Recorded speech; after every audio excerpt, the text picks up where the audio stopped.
Did you know Resident Evil inspired 28 Days Later?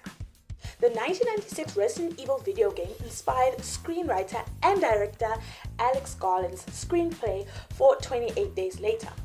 He also took inspiration from films such as The Omega Man, The Day of the Triffids, and George A. Romero's Living Dead trilogy.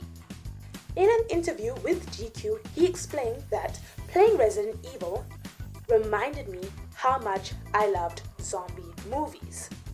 The original Resident Evil game, released in the late 1990s, was created by figures like Simon Pegg, George A. Romero, and Alex Garland for refreshing the zombie genre and popularizing it in early 21st century pop culture. While playing the game, Garland realized there hadn't been a good zombie movie in ages.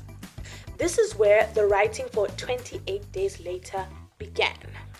However, Garland didn't want to create a generic zombie story filled with typical zombie tropes like the dead rising from the dead or that they're so slow your grandma can literally outrun them. Instead, he gravitated toward the idea of a zombie epidemic that was scientifically engineered by humans. The chimps are infected.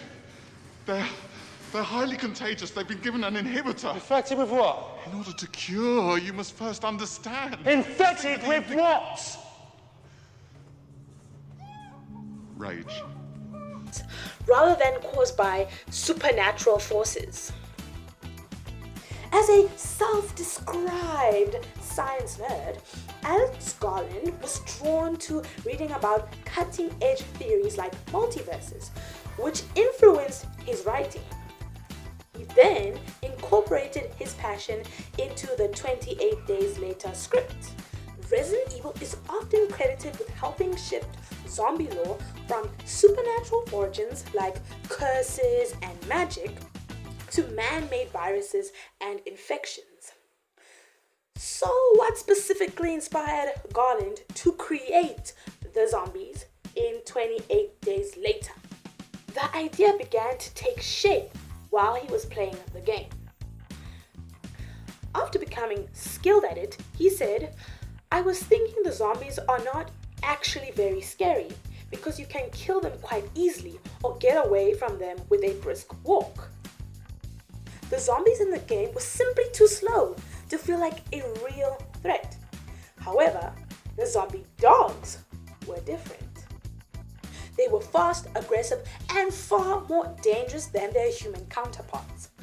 Their speed and viciousness were what truly frightened Garland. So he applied those same characteristics to the infected in 28 Days Later. If it weren't for the 1996 original Resident Evil, 28 Days Later might not have ever existed." The film is often credited with popularizing fast zombies and pushing the genre forward, even if it didn't invent them. Personally,